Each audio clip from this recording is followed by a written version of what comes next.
Hi hello నమస్తే welcome to special interview. ఈరోజు special ఇంటర్వ్యూలో మనతో పాటు ఎవరున్నారు తెలుసా? ఒక్క గెస్ట్ కాదు, ఈసారి మనతో పాటు ముగ్గురు గెస్ట్లు ఉన్నారు. సో ఇంకా మోర్ స్పెషల్ అని మనం చెప్పుకోవచ్చు. సో మనతో పాటు మన స్టూడియోలో ఉన్నారు 6 జర్నీ టీమ్. ఇప్పుడు వాళ్ళతో మాట్లాడి మూవీకి సంబంధించిన మరిన్ని వివరాలు తెలుసుకుందాం. హాయ్ అండి. హాయ్ రవి ప్రకాష్ గారు, అలాగే పల్లవి రాథోడ్ అండ్ బషీర్ గారు. Hello everyone. సో ముందుగా అయితే మీకు ఆల్ ది బెస్ట్. ఎందుకంటే ట్రైలర్ చూసాను, చాలా బాగుంది నిజంగా. అంటే సస్పెన్స్ ఉంది, థ్రిల్లర్, అంటే ఏదో జరగబోతోంది కానీ ఏంటో అర్థం అవ్వట్లేదు. మూవీ చూస్తేనే తెలిసేలా ఉంది. సో డెఫినెట్లీ నిజంగా చాలా బాగుంది కాబట్టి all the best for your team. Okay, so మీతో స్టార్ట్ చేద్దాం. ప్రొడ్యూసర్ గారు కాబట్టి రవి ప్రకాష్ గారు, ఓకే, సో అసలు ఈ మూవీ కాన్సెప్ట్ ఏంటి? మరి మీకు స్టోరీ విన్నప్పుడు ఏమనుకోని ఈ మూవీని తీశారు? మరి ఫైనల్గా అయితే ఏం చెప్తారు అసలు మూవీ గురించి చెప్పాలంటే? మూవీ గురించి చెప్పాలంటే చాలా ఉంది. ఈ స్టోరీ స్టార్ట్ అవునప్పుడు ఫస్ట్ నుంచి దీని మీద చాలా ఇంట్రెస్ట్ పెరిగింది. స్టోరీ వినగానే మీకు చేసేయాలనిపించింది. మా నాన్నగారు, అమ్మగారు చాలా ఎంకరేజ్ చేశారు. దీంతో పాటు నా ఫ్రెండ్స్ కానీ చాలా మంది అందరూ ఎంకరేజ్ చేయడం నాకు చాలా ఆనందంగా ఉంది. మొత్తానికైతే ఈ సినిమా నేను షూటింగ్ అయిపోయింది, అన్నీ అయిపోయిన తర్వాత రిలీజ్కి వచ్చింది చూడు, ఈ ఆనందం చాలా చెప్పలేకపోతున్నాం. వేరే లెవెల్ అని చెప్పుకోవాలి. దీని అంతటికి కారణం కూడా మన డైరెక్టర్ గారు బషీర్ గారు, ప్లస్ మా ఫ్రెండ్ పిఆర్ఓ అని చెప్పం కానీ చంద్ర గారు ఉన్నారండి దీంట్లో. ఆయన మంచి స్నేహితుడు మాకు, మా ఇద్దరికి కూడా మంచి స్నేహితుడే. ఆయన కూడా చాలా ఎంకరేజ్ మాకు. ఓకే, సో మొత్తానికి అయితే మీరు ఎంజాయ్ చేశారని కూడా మాకు ఈ మూవీ టైంలో తెలిసిపోతుంది అనమాట. అలాగే మీరు ప్రొడ్యూసరే కాదు, ఒక క్యారెక్టర్ కూడా చేశారంట. మరి ఏంటి మీ క్యారెక్టర్ విశేషాలు ఏంటి? నా క్యారెక్టర్ ఇందులో అజయ్ క్యారెక్టర్ అండి. చాలా బాగుంటుంది. అంటే నన్ను నేను తెరపైన చూసుకోవాలని ఒక చాలా మంచి ఆశగా ఉంది. అంటే మీరు ఇప్పుడు యాక్ట్ చేయడం ఫస్ట్ టైమా? ఫస్ట్ టైం అండి. ఓ, సో మీరు ఇంకొక కళ నెరవేరింది అనుకోవచ్చు. మీలో ఉన్న ఆర్టిస్ట్ బయటకు వచ్చారా సినిమా? ఓకే, అంటే ప్రొడ్యూసర్గా ఎన్నో సినిమా అండి ఇది? First time. ఓ, డెబ్యూవా? సో డెబ్యూ మూవీకే producer cum artist. Oh nice అండి. So congratulations, all the best to you too. Of course మీ క్యారెక్టర్ ఎలా ఉంటుంది మరి ఏమన్నా చెప్తారా? క్యారెక్టరైజేషన్ క్యారెక్టర్ అంటే చూసిన తర్వాత చెప్పాలి, మీరే చెప్పాలి. మేము చెప్పాల్సిందేనా? నా క్యారెక్టర్ నాకు మంచిగా అనిపించవచ్చు కానీ డెఫినెట్లీ ప్రేక్షకులు కూడా మనకు నచ్చాలని కోరుకుంటున్నాను. డెఫినెట్లీ అండి, నచ్చుతుంది, మాకు అర్థమైపోతుంది. Okay, coming to you Pallavi. Hi. So మీరు ఈ మూవీ ఫస్ట్ స్టోరీ వినగానే అసలు మీకు ఏమనిపించింది? మీరు మెయిన్ లీడ్ కదా ఇందులో. సో మీకు అసలు ఆ స్టోరీ వినగానే మీ పాత్ర కావచ్చు లేదా స్టోరీ కావచ్చు, మీకు ఎలా అనిపించింది? అంటే ఒక మంచి మెసేజ్ ఓరియంటెడ్ ఉంది స్టోరీ విన్నప్పుడు. అంటే జనరల్గా బయట జరుగుతూ ఉంటుంది ఒక టెక్నాలజీ గురించి, సో దాని గురించి ఉంటుంది మూవీ. సో అందులో అందరిది కొంచెం డిఫరెంట్ క్యారెక్టరైజేషన్స్, అంటే డిఫరెంట్ జర్నీ, అందరు కలిసి ఒక జర్నీ చేసి, అంటే అన్నోన్ పీపుల్ అందరూ కలిసి ఒక జర్నీ, అంటే ఒకరికి పరిచయం లేదు. సో ఆ టైప్ ఆఫ్ జర్నీ చేసి అది అంటే ఒక వేలో వెళ్తుందండి. అంటే ఒక మంచి యూనిక్ పాయింట్ ఉంది సినిమాలో. ఓకే, సో మొత్తానికి 6 జర్నీ అన్నారంటే ఖచ్చితంగా 6 డిఫరెంట్ స్టోరీస్ ఉన్నాయని మాకు అర్థమైపోతుంది. సో మీకు ఈ మూవీ ఎన్నో మూవీ అండి? థర్డ్ మూవీయా? సో ఎక్స్పీరియన్స్ ఎలా ఉంది? అంటే షూటింగ్ టైంలో కావచ్చు. చాలా బాగుంది. ఎంజాయ్ చేశారా? ఎంజాయ్ చేసాం. అంటే జర్నీయే కదా మొత్తం, ట్రావెలింగ్ ఒక సైడ్ ఆపడం, మళ్ళీ ప్రిపేర్ అవ్వడం, సీన్స్ ప్రిపేర్ అవ్వడం, మళ్ళీ జర్నీ చేయడం, అలా బాగా అనిపించింది. ఒక ట్రిప్ లాంటిది. ఓకే, అంటే మీరు ఒక పిక్నిక్ వెళ్ళినట్టు వెళ్ళేసి షూటింగ్ వచ్చేసారు. ఓకే, ఎక్కడికి వెళ్ళారు? అంటే మీరు చాలా జర్నీ చేసామంటున్నారు. వైజాగ్ సైడ్, పాడేరు, రామగుండం, బెంగళూరు, చిక్మంగళూరు, సో ఇలా అన్ని. సో మొత్తానికి అయితే అన్ని జర్నీ అనే పేరుకి సార్థకమైనట్లు మొత్తం జర్నీ చేసేసి ఫైనల్ గా ఈ జర్నీ మూవీ జర్నీని అయితే కంప్లీట్ చేశాం. ఓకే అండి పల్లవి గారు, all the best to you two. Director గారు ఆఫ్ కోర్స్ అందరికీ తెలిసిందే, షిప్ ని లీడ్ చేసేది డైరెక్టర్ కాబట్టి ఈ స్టోరీ విన్నప్పుడు గానీ లేదా అసలు మీరు అనుకున్నట్లుగానే దీని అవుట్పుట్ వచ్చిందా? ఇంకేమైనా చేంజెస్ చేయాలి? వినడం కాదండి, స్టోరీ నేనే రాశాను. మీదేనా స్టోరీ? ఇంకా వినడానికి ఏముంది? సో మీ బ్రెయిన్ లోంచి వచ్చింది కాబట్టి ఇంకా పర్ఫెక్ట్ గా వచ్చింటుంది. First thanks to Ravi Prakash Reddy. ఎందుకంటే వాళ్ళ అమ్మ నాన్న అంటే తను ఒక బ్రదర్ లాగా నాకు, ఒక చిన్నప్పటి నుంచి కలిసి పెరిగాం. వాళ్ళ నాన్న కూడా మా తెలుగు టీచర్ అనమాట. అయితే వాళ్ళు కథ చెప్పిన తర్వాత అంటే ఒక మంచి మెసేజ్ ఓరియంటెడ్ సినిమా చేయాలి, ఎందుకంటే చిన్నప్పటి నుంచి అక్కడ పెరిగిన వాతావరణం అంతా సినిమా వాతావరణం అనమాట మొత్తం. అక్కడ నుంచి ఇంకా అతనికి అప్పటి నుంచి అభిరుచి ఉండి తర్వాత ఈ స్టోరీ చెప్పిన తర్వాత ఒక మెసేజ్ ఇవ్వాలి మనం, అంటే నాట్ ఓన్లీ ఇన్ తెలుగు ప్రేక్షకులు ఆల్ ఓవర్ ఇండియాకి ఇప్పుడు జరుగుతున్న పరిణామాలు కూడా అవే. అంటే ఒక టెర్రరిజం, ఒక ఇది పిలిగ్రిమ్స్ మీద అటాక్ చేయడం, ఇది ఏదైతే జరుగుతుందో ఇప్పుడు ఈ జర్నీలో కూడా అలాంటిదే ఉంటుంది, బట్ కొంచెం డిఫరెంట్గా ఉంటుంది. అది అలా చేసి ఆయన అభిరుచిగా తీద్దామన్నా మనం ముందుకు వెళ్దామని చెప్పేసి మాకు ఇంతవరకు తీసుకొచ్చి రిలీజ్ వరకు తీసుకొచ్చారు. ఆ thanks to first mister Ravi Prakash Reddy. ఆయన ఒక క్యారెక్టర్ కూడా చేశారు ఇందులో. అవును, అంటే రివీల్ చేయకూడదు క్యారెక్టర్, కానీ చాలా బాగుంటుంది అతని క్యారెక్టర్, చాలా బాగా చేశారు. రవిప్రకాష్ రెడ్డి, పల్లవి, రమ్య అని ఇంకొక అమ్మాయి, సాహితిని ఒక అమ్మాయి, తర్వాత హీరో సమీర్, అభిరామని కొత్త అబ్బాయిని పరిచయం చేసే వీళ్ళని చాలా బాగా చేశారు. మళ్ళీ టేస్టీ తేజ ఉన్నాడు ఇందులో. టేస్టీ తేజ చాలా బాగా కోఆపరేట్ చేశారు. అంటే వీళ్ళతో కలిసి చేసిన జర్నీ, నేను ఒక డైరెక్టర్, వాళ్ళ ఒక ఆర్టిస్ట్ అలా కాకుండా అంతా ఒక జర్నీ లాగా వెళ్ళిపోయింది. అంటే మనం ట్రైన్ లో వెళ్తుంటే ఎలాగైతే ఫ్రెండ్స్ ఉంటారో అలా వెళ్తూ వచ్చింది. ఫ్రెండ్స్ అని చెప్పాలంటే ఒక కుటుంబం అని చెప్పొచ్చు. ఓకే, సో 6 జర్నీ మూవీ కుటుంబం లాగా, అదే పిక్నిక్ ఇందాక మనం చెప్పుకున్నట్లు పిక్నిక్ ఏదో వెళ్ళి జర్నీ చేసి సరదాగా అదే ట్రిప్ కి వెళ్ళొచ్చినట్టు. అది కాక మా డిఓపి గారు సురేందర్ రెడ్డి గారు, ఆయన కూడా మంచి కోఆపరేషన్, పెద్ద ఆయన కూడా చాలా మంచి కోఆపరేషన్, పిల్లల్లో కలిసిపోయి ఆయన కూడా అంత బాగా చేశారు ఆయన. ఓకే అండి, అఫ్ కోర్స్. అంటే అసలు ఈ కథ మీదే కాబట్టి మరి అసలు ఎందుకు ఈ కథ రాయాలనిపించింది? అంటే మీకు ఏదైనా మోటివేషన్ పాయింట్ ఉండిందా ఇది రాసే ముందు, లేదంటే అసలు సొసైటీలో జరుగుతున్నవే అండి, ఒక 6 మెంబర్స్ 6 కథలు, 6 మంది. అంటే ఒక్కొక్క పాయింట్ లో ఏమవుతుందంటే ప్రతి మనిషికి ఎక్కడొక చోట సూసైడ్ చేసుకోవాలనిపిస్తుంటది. పుట్టిన ప్రతి మనిషికి ఎక్కడొక చోట చిన్న ఒక ఇది వస్తుంది, ఏదో ఒక అంటే ఒక ఇరిటేషన్ రావడం, ఏదో సంథింగ్ ఏదో వచ్చేసి అక్కడ సూసైడ్ చేసుకోవాలనే పాయింట్ ప్రతి వ్యక్తి ట్రై చేస్తాడు ఒకనొక టైంలో ప్రతి వ్యక్తి. ఇంకా అది సినిమా ఇండస్ట్రీ అయితే ఇంకా ఎక్కువ. అంటే కొన్ని మళ్ళీ సాఫ్ట్వేర్ కానీ అటువైపు అంతా ఆ సూసైడ్ల మీద చేశాను. చేసిన తర్వాత ఒక 6 మంది అంటే వాళ్ళు సూసైడ్ చేసుకోవడానికి గోవా వెళ్తున్నారు, ఒకరికొకరు పరిచయం లేదు, అయినా కలిసి ట్రావెల్ చేస్తున్నారు. వెళ్తూ ఉన్న మూడ్లో ఒక మధ్యలో ఒక వ్యక్తి అటాచ్ అయ్యి అతను మర్డర్ చేస్తున్నాడు. అతను మర్డర్ చేస్తున్నాడు. వీళ్ళకి తెలియదు అతను ఎవరు చేస్తున్నారు ఏంటని, వీళ్ళకి తెలియదు. వీళ్ళ tension. At the same time మనము ఇంకెళ్ళి ఇంకా బయటపడిపోతాము అంటే మనం వెళ్ళిపోతాం గోవాకి, అక్కడ గోవాకి వెళ్ళి చావాలనేది వీళ్ళ కాన్సెప్ట్. వెళ్ళిపోతా ఉన్నప్పుడు మధ్యలో టెర్రరిస్ట్ అటాక్ జరుగుతుంది. టెర్రరిస్ట్ అటాక్ జరిగి వీళ్ళు చావాలనుకుని వచ్చిన వాళ్ళు ఎలా మళ్ళీ బతకాలని ఆశ పుడుతుంది వీళ్ళకి. ఆశ పుట్టిన తర్వాత మళ్ళీ బతకాలంటే ఇప్పుడు టెర్రరిస్ట్ అటాక్ చేశారు, వీళ్ళు చంపేస్తారు. ఇప్పుడు చావడమా మనం చంపడమా మన దేశాన్ని కాపాడడం, ఇది పాయింట్ అండి. ఓకే అండి, సో చాలా ట్విస్ట్లు ఉన్నాయండి. చాలా ట్విస్ట్లు ఉన్నాయి. ఇప్పుడున్న పరిస్థితికి అర్థం పడుతుంది సినిమా ఇది. Of course. సో అంటే అదే ప్రతి మనం అనుకున్నట్లు కూడా ఇప్పుడు సిచ్యువేషన్ కూడా ఏదైనా అనుకోని సిచ్యువేషన్స్ వస్తే కూడా మనం ఎలా డీల్ చేయాలనేది ఒక రాముడి సెంటిమెంట్ ఉంటుందండి ఎండింగ్ లో. చాలా బాగుంటది, చాలా బాగుంటది. అంటే చాలా కష్టంగానే చేసాం షూట్. అంటే మంచి వర్షాకాలం, పాడేరు లాంటి ప్లేసుల్లో హిల్ స్టేషన్స్ లో వెళ్ళాలి, అక్కడికి వెళ్ళాలి, క్రూని తీసుకెళ్ళాలి, అక్కడ మన వెహికల్స్ పనిచేయవు, ఆ లోపలికి వెళ్ళాలి, వాళ్ళ వెహికల్సే వాడాలి, ఎందుకంటే పనిచేయవు మన వెహికల్స్. అలాంటి చోట్ల వెళ్ళి చాలా కష్టంగా చాలా ఇష్టంగా చేసాం కూడా షూట్.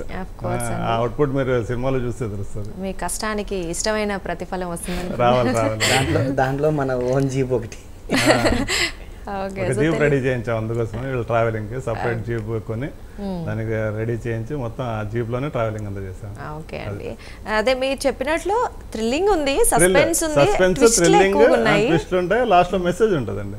మెసేజ్ కూడా ఉంటుంది, మంచి మెసేజ్. ఇప్పుడు ఉన్న పరిస్థితులకి మంచి ఎగ్జాక్ట్ గా సెట్ అయ్యేలాగా ఉంటుంది అనమాట. ఆఫ్ కోర్స్ అండి, నేను ట్రైలర్ చూసాను, నిజంగా ఏదో మీరు అన్నట్లు ట్విస్ట్ల మీద ట్విస్ట్లు కనిపిస్తున్నాయి, థ్రిల్లర్ ఏదో జరుగుతుంది కానీ ఏంటి తెలియట్లేదు. ఇందాక టెర్రరిస్టులు కూడా టెక్నాలజీని చాలా అడ్వాన్స్డ్ గా వాడుతున్నారండి. ఇప్పుడున్న టెక్నాలజీ వాళ్ళు అంటే మన దగ్గర కూడా ఉండదు ఆ టెక్నాలజీ, అలాంటి టెక్నాలజీ యూజ్ చేస్తున్నారు. అలాంటి ఒక టెక్నాలజీ ఇందులో ఇంట్రొడ్యూస్ చేశాము. అలా కూడా జరగచ్చేమో నెక్స్ట్ అనే ఊహతో.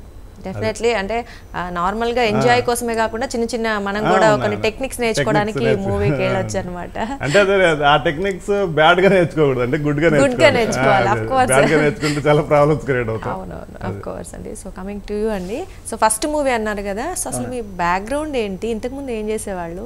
ఆర్టిస్ట్ అవుదాం, ప్రొడ్యూసర్ అవుదాం అని ఇండస్ట్రీకి వచ్చారా? అనుకోకుండా వచ్చిందా? మామూలుగా అంటే ఫైనాన్స్, మామూలుగా చిన్న హోటల్ మెయింటెనెన్స్ కూడా ఉంది. ఓకే, హోటల్ పార్ట్నర్షిప్ మీద నాన్నగారు పెట్టి. ఎక్కడ? హైదరాబాద్ గుంతకల్లో ఉంది. ఓకే, సో అది చూసుకుంటూ ఉన్నారు. సో ప్రస్తుతానికైతే సినిమా పైన అయితే చాలా కొంచెం మక్కువ ఎక్కువ. మీకు చిన్నప్పటి నుంచి ఇష్టం అండి సినిమాలు అంటే? ఓకే, ఇష్టము, చేయాలనేది ఒక ఆకాంక్ష నాది, ఆర్టిస్ట్ గా కూడా ఒక కోరిక. దాంతో పాటు అలానే మళ్ళీ ప్రొడ్యూసర్గా మా అమ్మ నాన్న సపోర్ట్ అయితే 100% వచ్చింది. తెలిసిపోతుంది మీ మాటల్లోనే. కుటుంబం అంటే చాలా మంది ఒప్పుకోరు సినిమా ఇండస్ట్రీలోకి వస్తా అంటే, ఇష్టపడరు చాలా మంది. సో మీకు ఫుల్ సపోర్ట్ ఉందని అయితే మాకు ఈజీగా అర్థమైపోతుంది. సో ఈ ఎంజాయ్ మీ క్యారెక్టర్ చేసినప్పుడు? మా క్యారెక్టర్ అంటే నా క్యారెక్టర్ ఒక పక్క ఎంజాయ్గా ఉంది, ఒక పక్క టెన్షన్గా ఉంది. ఓకే, అన్నీ ఉంటేనే కదా సినిమా. సో అందుకే మీ క్యారెక్టర్లో కూడా అన్నీ చేశారు. అన్నీ ఇన్వాల్వ్ కావాలి కదా. అవును, ఒక పక్క ప్రొడ్యూసర్గా చూసుకోవాలి, ఒక పక్క అసలు నాకు యాక్టింగ్ కూడా తెలీదు. పిలుచుకొని వచ్చారు, నీది ఒక క్యారెక్టర్ అన్నారు. నా క్యారెక్టర్ నాకే తెలియదు అసలు. అలా జరిగింది. సో డైరెక్టర్ గారు ఏం చెప్తే చేసేసారు మొత్తానికి. బషీర్ గారు మిమ్మల్ని అంటే ఈ ఆయన ప్రపోజల్ తెచ్చింది ఆయనైనా మీ దగ్గర? ఓకే అండి. సో వినగానే మీరు ఓకే, అమ్మ నాన్న అందరూ ఓకే, ఫ్యామిలీ సపోర్ట్ ఫుల్ ఉంది. సో మీ ఫ్యామిలీ నుంచి ఎవరైనా ఉన్నారా ఇండస్ట్రీలో కానీ? ఇండస్ట్రీలో అంటే మా ఫ్యామిలీ నుంచి ఎవరేం లేదు, ఇప్పుడు ప్రస్తుతానికి నేను మీరు వచ్చారు ఫస్ట్. ఓకే అండి. సో డెఫినెట్లీ బాగుంటుందని అయితే మాకు అర్థమైపోతుంది. ఓకే పల్లవి, మరి మీ బ్యాక్గ్రౌండ్ ఏంటి అంటే లైక్ థర్డ్ మూవీ కదా, సో ఎలాగో 2 మూవీస్ చేస్తున్నారు. అసలు ఫస్ట్ ఛాన్స్ ఎలా వచ్చింది? మరి మీరు అసలు ఆర్టిస్ట్ అవుదామని ఇండస్ట్రీకి వచ్చారా? అన్ఎక్స్పెక్టెడ్ అనుకోలేదు. చిన్నప్పటి నుండి ఇంట్రెస్ట్ లేదు, రావాలని అనుకోలేదు. ఓకే, అన్ఎక్స్పెక్టెడ్ అంతే. అంటే ఫస్ట్ ఏం అవ్వాలనుకున్నారు అంటే యాక్చువల్గా మీరు మీ అవుదాం అనుకున్నాం, కానీ మళ్ళీ పాపం పేషెంట్లు చూసుకోవాలి కదా. అదేలే పాపం వాళ్ళ జీవితాలు కూడా, వాళ్ళ జీవితాలు వెళ్ళి మనం ఎందుకు నాశనం చేయాలి అని డాక్టర్ అవుదాం అనుకున్నారు అప్పట్లో. అది అట్లా అవాయిడ్ చేసేసి యాక్టర్ అయిపోయారు. పేషెంట్లు సేవ్ అయ్యారు, సేవ్ చేద్దామని. రెండిటికి మంచి సింక్ ఉంది, డాక్టర్ యాక్టర్ సింక్ ఉంది. సో ఏదైతే ఏంటి ఒకటే లెటర్ కదా తేడా అనేసి అయిపోయింది అనమాట. ఓకే, సో అంటే మీది ఎక్కడి నుంచి ప్రాపర్ ఎక్కడ మీరు? యాక్చువల్లీ మహబూబ్ నగర్, బట్ ఫ్యామిలీతో ఇక్కడే షిఫ్ట్ అయిపోయాం. తెలుగు అమ్మాయి, తెలంగాణ అమ్మాయి అంతేనా? ఓకే, మరి మీకైతే ఆపర్చునిటీ ఎలా వచ్చింది అంటే లైక్ అనుకోలేదు అంటున్నారు కదా? తెలిసిన వాళ్ళు ఉన్నారు ఇండస్ట్రీలో, సింగర్స్ అట్లా చేస్తున్నారు, సో వాళ్ళ ద్వారా ఎంట్రీ ఇచ్చాను. ఓకే, అంటే ఫస్ట్ హీరోయిన్ గానే ఎంట్రీ ఇచ్చారా లేదంటే వేరే ఇంకా ఏమన్నా? క్యారెక్టర్ ఆర్టిస్ట్ గా ఎంటర్ అయ్యాను, బట్ వాళ్ళు చూసినప్పుడు మెయిన్ లీడ్ అడిగారు అనమాట. Okay, nice nice. ఓకే అండి, ఏదైనా ఉంటే చేద్దాం అనుకున్నాను, మెయిన్ లీడ్ అని అనుకోలేదు. ఫస్ట్ అయితే ఏదైనా క్యారెక్టర్ ట్రై చేద్దాం. అసలు అంటే తెలియదు కదా యాక్టింగ్ ఫీల్డ్ ఎలా ఏంటి, రాదు యాక్టింగ్ అసలు. అన్ఎక్స్పెక్టెడ్ కాబట్టి డెఫినెట్లీ. సో మెయిన్ లీడ్ అడిగారు, సో సో ఛాన్స్ వచ్చింది కదా, అందరికి రాదు అఫ్కోర్స్. సో మరి మీకు ఫస్ట్ సినిమా చేసినప్పుడు ఎక్స్పీరియన్స్ ఎలా ఉండింది అంటే లైక్? అంటే అర్థం కాలేదు ఒక మాటలో చెప్పాలంటే, అంత కొత్తగా స్మార్ట్ ఫియర్, అది ఏదో చెప్తారు ఏంటో అర్థం కాలేదు, బట్ మెల్లగా చూసి నేర్చుకున్నాను. అంటే మీకు అనుకోకుండా అనుకుంటున్నారు కదా ఆపర్చునిటీ, సో మీ ఫ్యామిలీ రియాక్షన్ ఎలా ఉండింది అప్పుడు? ఫస్ట్ నేను డెసిషన్ తీసుకొని మమ్మీకి చెప్పాను. సో ప్రతి ఇంట్లో మమ్మీ ఒక ఫైటర్. పిల్లలు ఏం చెప్పినా ఫస్ట్ వాళ్ళే ఉంటారు, మమ్మీ వాళ్ళే ఉంటారు. కన్వీ చేయాలి ఫ్యామిలీకి అంటే మమ్మీయే. సో ఫస్ట్ నేను డెసిషన్ తీసుకున్న తర్వాత మమ్మీకి చెప్పాను, మమ్మీ నేను ఇలా చేయాలనుకుంటున్నాను, ఏమంటావు అంటే మమ్మీ ఏం ఆలోచించలేదు అసలు. సరే ఓకే అంతే, అసలు తనకి ఏం నమ్మకం నా మీద తెలీదు. ఓకే అని చెప్పేసి అలా మమ్మీని తీసుకొని మమ్మీని తీసుకొని ఆడిషన్కి వెళ్ళాను. సో వెంటనే ఓకే, అసలు ఏం క్వశ్చన్ చేయలేదు. సో మన ప్రొడ్యూసర్ గారికి ఎలాగైతే అందరూ ఓకే చెప్పేస్తారో వెంటనే family support. So family support ఉంటుంది కాబట్టి డెఫినెట్లీ అంత ఈజీగా చేయగలుగుతున్నారు కదా. సో మీ క్యారెక్టరైజేషన్ అంటే ఈ మూవీలో చేస్తున్నప్పుడు మీకు ఎలాంటి కొత్త ఎక్స్పీరియన్స్ అనిపించాయి అంటే లైక్ బిఫోర్ మూవీస్ తో పోలిస్తే అలాగే డిఫరెంట్ గా ఉంటుంది తెలుసు. సో మీ క్యారెక్టరైజేషన్ లో కొత్తగా ఏం చూపించారు ఇందులో?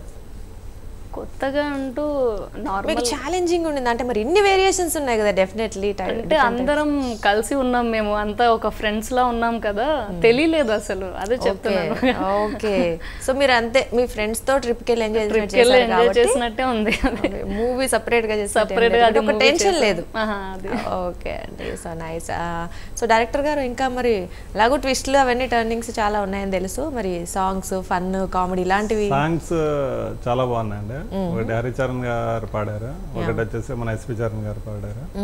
ఆ సాంగ్స్ కూర్గులో చేసాం, అంటే మన చిక్మంగళూరు, కూర్గు, మడికేరి చాలా బాగా బ్యూటిఫుల్ ప్లేసెస్ లో చేసాం. చాలా బాగా వచ్చే సాంగ్స్ కూడా. ఆల్రెడీ ఫస్ట్ సాంగ్ అయితే ఒక 1.5 మిలియన్ దాటిపోయింది. అవును, యా నేను కూడా ఒక సాంగ్ ఆకాశంలో హరిచరణ్ గారు పాడారు. ఆ తర్వాత ఎస్పి చరణ్ కూడా మొన్న రిలీజ్ అయింది రీసెంట్ గా, ఇప్పుడు వెళ్తుంది ఆ సాంగ్ కూడా, బాగా వెళ్తుంది. ఇంకా ట్రైలర్ అయితే మీరు చూసారు, చాలా బాగుంటుంది, ట్విస్ట్లు ఉన్నాయి. టెక్నీషియన్స్ కూడా బాగా పనిచేశారు ఇందులో. ఎన్ సీన్ భవన్ ఎడిటర్, మన డిఓపి సురేందర్ రెడ్డి గారు, మ్యూజిక్ డైరెక్టర్ కొత్త ఆయనకు ఛాన్స్ ఇచ్చాను నేను, ఎంఎన్ సింహ అని. కొత్త మ్యూజిక్ డైరెక్టర్, నిజంగా పాట చాలా బాగుంది, కొత్త వాళ్ళకి అవకాశం ఇచ్చా ఇవ్వాలనే ఉద్దేశంతోనే. ఇంకా ఇందులో ఇంకా ప్లస్ పాయింట్ ఏంటంటే ముగ్గురికి తెలుగు అమ్మాయిలకి ఛాన్స్ ఇచ్చా ఇందులో.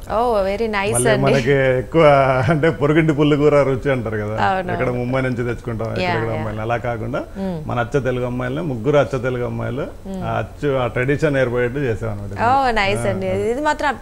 ఎందుకంటే డెఫినెట్ గా తెలుగు అమ్మాయిలు రావట్లేదు అంటే ఇందులో తెలుగు అమ్మాయిలు వస్తేనే బాగుంటది అనే ఉద్దేశంతోనే తెలుగు అమ్మాయిలు చాలా బాగుంటది నిజంగా. అంటే సో 6 మెంబర్స్ లో ముగ్గురు అమ్మాయిలు ముగ్గురు అబ్బాయిలు. ఓకే, ఒక్కరిది ఒక క్యారెక్టరేషన్ అండి. అదే వాళ్ళ ఫ్యామిలీ బ్యాక్గ్రౌండ్ వేరు, వాళ్ళ స్టోరీ వేరు, ఒకరికొకరికి సంబంధం లేదు. ఇందులో ఒక సైక్రాటిస్ట్ ఎంటర్ అవుతారు, ఆయన సంజయ్ ఆచార్య అని అబ్బాయి, చాలా బాగా చేశాడు ఆర్టిస్ట్. ఆ అబ్బాయి వచ్చిన తర్వాత కథలో ట్విస్టులు మొదలవుతాయి అనమాట, క్యారెక్టర్ ఎంటర్ అయిన తర్వాత. ఓకే, సో కాబట్టి 6 డిఫరెంట్ స్టోరీస్ మనకి తెలుస్తాయి. మళ్ళీ వీళ్ళు కలిసి ఏం చేశారు, అది భారతదేశాన్ని ఎలా కాపాడారు, దేశాన్ని కూడా ఫైనల్ గా ఒక మెసేజ్, దేశాన్ని కాపాడారు. అంటే ఇప్పుడు మన జరిగింది కదా మన కాశ్మీర్ లో, మనకి అలాంటి సిచ్యువేషన్ వీళ్ళకి కూడా క్రియేట్ అవుతుంది అనమాట అక్కడ. అలాంటి సిచ్యువేషన్ లో ఇప్పుడు ఇక్కడంటే మన యూత్ కి ఎంతో బాధ్యత ఉంది యాక్చువల్గా. ఆల్ ఓవర్ ప్రపంచంలోనే యూత్ కి, ప్రతి దేశానికి యూత్ కి ఎంతో బాధ్యత ఉంది. ఆ యూత్ మనం వాళ్ళని ఎదుర్కోకుండా భయపడి మనం ఇది అవ్వకూడదు. ప్రతిసారి భయపడతాం మన యూత్, మనం చావడమా చంపడమా, బట్ అయితే మన దేశాన్ని కాపాడాలి. అల్టిమేట్ పాయింట్ వచ్చేసి దేశాన్ని కాపాడాలి. నేను చచ్చిపోవాలనుకున్నాను, ఎలాగో బతకాలని నాకు ఆశ పుట్టింది, వాడు నా మీద అటాక్ చేశాడు టెర్రరిస్ట్, అతన్ని చంపాలి నేను, నా గోల్ అతన్ని చంపేసేయాలి. చంపితే నా దేశం బాగుంటది, నా ప్రజలు బాగుంటారు, ఎన్నో ప్రాణాలు కూడా సేవ్ అవుతాయి. పోతే నేను ఒక్కడిని పోతా, కానీ ఇంతమంది ప్రాణాలు సేవ్ అవుతాయి కదా, అది అల్టిమేట్ పాయింట్. ఆ ధైర్యం అనేది కూడా ప్రతి మనిషికి అవసరం. ఈ సినిమా చూసిన తర్వాత ప్రతి యూత్ కి ఆ ధైర్యం అనేది ఖచ్చితంగా వస్తుందండి. ఎక్కడ పోయినా ఎవరితో భయపడాల్సిన పర్లేదు, మనకి మనమే. మన చేత కానప్పుడు పైవాడు ఉన్నాడు, అతను వస్తాడు, అతను హెల్ప్ చేస్తాడు. యాక్చువల్గా దీంట్లో మనకి మోటివేషన్ కి సైకాట్రిస్ట్ గా తారక రత్న గారు ఉండాల్సింది యాక్చువల్లీ. అవునా, ఓకే. అంటే ఫస్ట్ ఆయన అనుకున్నారా? ఆయన ఒక సినిమా కూడా చేశాడు మన డైరెక్టర్ గారు. సో అదే ఏదది ఎదుర్లేని అలెగ్జాండర్, అంటే అందులో కోఆర్డినేటర్ గా చేశాను నేను. ఓకే, సో యాక్చువల్లీ అన్నీ అనుకున్నారు, బట్ ఆయన ఓకే కూడా చెప్పాడు. సో ఇంకేం చేస్తాం, ఆఫ్ కోర్స్ అండి. సో ఆయన ఉంటే ఇంకా ఒక మంచి రికగ్నైజేషన్ ఉండేది, ఇంకా బాగుండేది, మాకు కూడా హ్యాపీగా ఉండేది. ఆఫ్ కోర్స్ అండి. సో ఇంకేం చేస్తాం, ఆఫ్ కోర్స్. సో ఇంకొకటి అండి, మీరు లైక్ ఈ మోటివేషన్ అనుకున్నారు కదా, ఇది ఒక మెసేజ్ అనుకున్నారు అంటే, మీరు ఏదైనా సంఘటన జరిగినప్పుడు ఆ సిచ్యువేషన్ చూసిన తర్వాత మీకు ఇలాంటి మెసేజ్ ఇవ్వాలనిపించింది? వన్ పాయింట్ ఆఫ్ టైంలో అండి, సినిమాలో స్ట్రగుల్ చేస్తున్నప్పుడు నాకు ఒక పాయింట్ లో ఎందుకు ఇంకా నా లైఫ్ ఇటు ఛాన్సెస్ రావట్లేదు, నాకు ఇటు మీ ఓన్ లైఫ్ నుంచి ఓన్ లైఫ్ కొన్ని, అంటే ఒక ఎస్ఆర్ నగర్ లో ఉండేవాడిని. ఫుడ్ అంటే ఫుడ్ అంటే డబ్బులు లేవు, ఒక బ్యాగ్ పట్టుకుని, రూమ్ లేదు, ఎక్కడో బస్ స్టాప్ లోకి వచ్చాను, కనీసం పోలీసు వాళ్ళు పట్టుకొని వెళ్ళి పోలీస్ స్టేషన్ లో వెళ్తే ఫుడ్ పెట్టి ఇంటికి పంపిస్తారు కదా అని ఆ టైంలో. At the same time passion, cinema ఇష్టం, బతికితే సినిమాలోనే బతకాలి, చస్తే సినిమాలోనే చావాలి. దీంతో మొదలైన స్ట్రగుల్ అనమాట అది. అంటే ఒక ఎందుకురా బతుకు, ఇంకా మన సినిమాలో ఇంకా ఏం సాధించకపోతే మనం వేస్ట్ కదా ఇంకా, అంటే ప్యాషన్ మీద వచ్చాం. అవును, డెఫినెట్లీ ప్యాషన్ మీద చదివాము, ఎంఏ లిటరేచర్ నేను యాక్చువల్గా చదివాము, ఎడ్యుకేషన్ ఉంది, ఏదో జాబ్ చేసుకోవచ్చు, కానీ అందరిలాగా బతకాలని మనసు అక్కడ లేదు, మనసు సినిమాలో ఉంది. అక్కడ నుంచి వచ్చిన పాయింట్ అండి. ఓకే, సో మీ పర్సనల్ ఎక్స్పీరియన్స్ డెఫినెట్ గా అది నాదొక్కటే కాదు, సినిమా ఫీల్డే కాదు, ఇంకా వేరే రంగాల వాళ్ళు, సాఫ్ట్వేర్ వాళ్ళు ఉన్నారు, ప్రెజర్ తట్టుకోలేక ఏదో చేసుకుంటున్నారు, తర్వాత లోన్స్ తీసుకున్న వాళ్ళు, అంటే ఒక్కొక్కరి కథ ఒక్కొక్క విధంగా ఉంటది కదండి. అదంతా తీసుకున్నది ఇది, అక్కడ నుంచి వచ్చిన పాయింట్ అనమాట. సో మీరు చెప్తుంటే మాకు ఈజీగా అర్థమైపోతుంది ఏంటంటే, మీరు బాగా ఫీల్ అయ్యి దాన్ని చేశారు. ప్రతి ఒక్కరండి ఆ క్యారెక్టరైజేషన్ చూసినప్పుడు అలా నాకైతే కదా ఇది అవును ఈ 6 మెంబర్స్ కథ ఏదైతే ఉందో ప్రతి అందరికీ ఒక్కరు connect ఓన్ అవుతుంది. చేసుకుంటారు అలా ఉంటుంది. సో ప్రతి ఒక్కరి జీవితంలో ఏదో ఒక సిచ్యువేషన్ లో జరిగేది కాబట్టి కోర్స్. సో మరి మీరు ఇంకా నెక్స్ట్ ఏమైనా స్టోరీస్ రాస్తున్నారా? అవునండి, నెక్స్ట్ అక్టోబర్ నుంచి కొత్త సినిమా స్టార్ట్ అవబోతుంది. అంటే మీ ఓన్ స్టోరీ మీదేనా? Own story okay. అంటే సో మీరు తీసే ప్రతి సినిమాని ఓన్ స్టోరీతోనే అంటే యాక్చువల్ గా నేను రైటర్ గానే ఎంటర్ అయ్యానండి. రైటర్ గా ఎంటర్ అయ్యి తర్వాత డబ్బింగ్ స్క్రిప్ట్స్ రాసేవాడిని మొత్తం. చాలా మంచి డైరెక్టర్లకి మంచి సినిమాలు కూడా డైరెక్టర్స్ కి అంటే డబ్బింగ్ స్క్రిప్ట్స్ రాసేవాడు, రీమేక్ స్క్రిప్ట్స్ రాసేవాడు. అక్కడ నుంచి అలా అలా వస్తూ ఇంకా అంటే డైరెక్షన్ డిపార్ట్మెంట్ ముందు నుంచి, కానీ రైటర్ అనేది బాగా ఇది ఇష్టం అన్నమాట. అంటే మన ఓన్ కథ తీస్తే ఇంకా ఫీల్ వేరే ఉంటది కదా. అంటే వేరే వాళ్ళకి చెప్పి నేను అందులో పరకాయ ప్రవేశం చేసి మళ్ళీ అటు నుంచి రావాలంటే ఇది అవుతుంది కదా అని నేను ఓన్ గా రాసుకోవడం స్టార్ట్ చేస్తాను. బట్ ఏంటంటే నేను రాసుకున్నప్పుడు 10 మందికి వినిపిస్తా. దాన్ని రాయడము మళ్ళీ తెరపైనకి తీసుకురావడము ఈరోజు రిలీజ్ కి అది ప్రొడ్యూసర్ ఇది చాలా ఆనందంగా ఉంది. అంటే ఈ కలిస్తే ఈ 5,000 కలిస్తే ఒక ముద్ద నోట్లోకి వెళ్తుంది అన్నట్టు అందరూ కలిసి టీం అంతా మంచి కలిసి సక్సెస్ చేశారు. కోర్స్ మీ మాటలు నాకు తెలిసిపోతుంది, మీరైతే మీరు అనుకున్న దానికన్నా మంచి అవుట్పుట్ ఇచ్చారని అయితే మాకు అర్థమైపోతుంది. సో May 9th కదండి రిలీజ్? May 9th అండి సినిమా రిలీజ్. సో డెఫినెట్ గా ట్రైలర్ చూసిన వాళ్ళందరూ మూవీ చూడడానికి చాలా ఇంట్రెస్ట్ చూపిస్తారు. చాలా బాగుంటదండి మూవీ.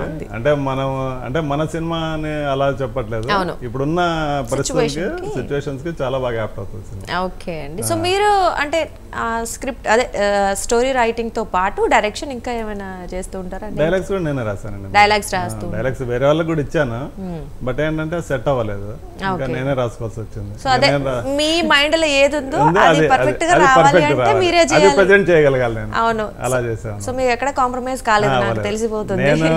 నేను అంటే స్క్రిప్ట్ లో గానీ ఎక్కడ కాంప్రమైజ్ అవ్వలేదు, ప్రొడక్షన్ లో ప్రొడ్యూసర్ గారు కాంప్రమైజ్ అవ్వలేదు, ఏది అడిగినా మాకు ఇచ్చారు.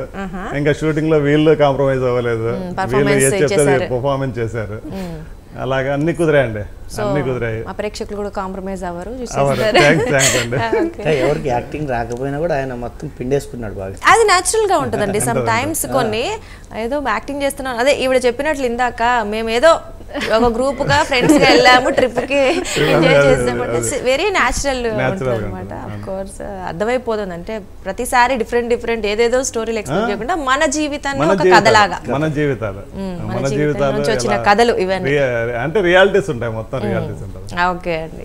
ఇంకా వీళ్ళు కూడా డాన్స్ ఎలా చేశారో చెప్పండి, హీరోయిన్ గారు చెప్పండి. అయ్యో తెలుసుకోవాలి మేము, డాన్స్ ఎలా చేశారో చెప్పండి ఒకసారి.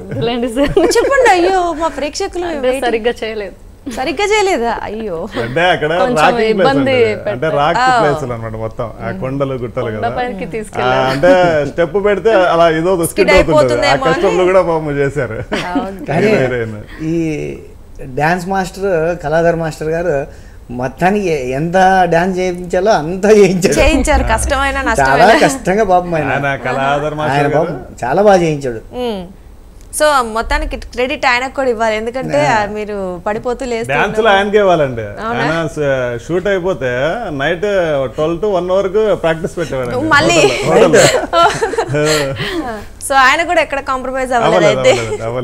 సో ఎవరు కాంప్రమైజ్ అవ్వలేదు. సో మీ ఎక్స్పీరియన్స్ ఎలా ఉండింది? అంటే లైక్ జోవియల్ అని ఎలాగో మీరు చెప్పారు ఆల్రెడీ బాగుందని, సో ఒక్కొక్కళ్ళ ఎక్స్పీరియన్స్ తెలుసుకుందాం ఈ మూవీ చేసేటప్పుడు. ఏమైనా డిఫరెంట్ సంఘటనలు ఏమైనా జరిగాయా? డిఫరెంట్ సంఘటన ఏం లేదు, కానీ నాకు జరిగినదే ఒక డిఫరెంట్ ఉన్నట్టు. ఇప్పుడు ఎందుకండి? ఒక పక్కన ప్రతిదీ చూసుకోవాలి, ఓకే, ప్రొడ్యూసర్ గా ప్రతిదీ నన్ను అడుగుతుంటారు వచ్చి. మళ్ళీ అవును, మాస్టర్ గారు వస్తారు, మాస్టర్ గారు వచ్చి సార్ మీరు రాండి సార్ డాన్స్ ప్రాక్టీస్ చేయాలంట. మీరు మీకు వచ్చే డాన్స్ ఇంతకు ముందు? లేదు, ఇప్పుడే నేర్చుకున్నారు. ఇప్పుడే ఇంకా ఫస్ట్ టైం అసలుకి. కానీ స్టెప్స్ వేయించాడు. పోనీలేండి, అది ఫస్ట్ ఈజ్ ద బెస్ట్ కదా ఆల్వేస్. ఓకే, సో మొత్తానికైతే మీరు ఆర్టిస్ట్, డాన్సర్, ప్రొడ్యూసర్ అన్నీ అయిపోయారు అనమాట ఒకే సినిమాతో. సో ఇంకొక మూవీ ఏమైనా చేస్తున్నారా నెక్స్ట్? మీరు ఏమైనా ప్రాజెక్ట్స్ ఉన్నాయా? ప్లాన్ చేద్దాం, ఇంకా ప్లాన్ చేస్తున్నారు. స్టోరీ రెడీగా ఉందా? మన బషీర్ గారు ఇంకెందుకు అన్నీ ఆయన చేతిలో పెట్టేద్దాం అంతేనా? ఓకే అండి. సో మేము ఈ ఎంజాయ్మెంట్ అని చెప్పారు, సో ఎలా డిఫరెంట్గా ఉండిందా? మీకు అందరు పరిచయం ఉన్నారా ఆర్టిస్ట్? అసలు పరిచయం ఎవరు ఒక్కళ్ళు కూడా. సో నిజంగానే 6 డిఫరెంట్ స్టోరీస్ అండి, అంటే బయట కూడా పరిచయం లేదు, మూవీలోనే కాదు. హీరో ఒకరు పరిచయం ఉండే, స్టార్టింగ్ ఇద్దరం కలిసి ఒక మూవీ చేసిన ఉండే. ఓహో. సో తర్వాత వీళ్ళందరూ కొత్త, అందరూ కొత్త కలిసిపోయారు. డే సెకండ్ ఇంకా అంత ఓవరాల్గా కలిసిపోయాము. సో ఓకే అండి, నిజంగా నాకైతే చాలా బాగా నచ్చింది, అర్థమైపోయింది. మరి మీరు మే 9th రిలీజ్ కదా 6th జర్నీ మీ మూవీ, సో ప్రేక్షకులకి ఏం చెప్తారు ఫైనల్గా? సినిమా చాలా బాగుంటుందండి. ఇది అందరికి అంటే అందరి జీవితాల్లో జరిగే కథలే ఇవి.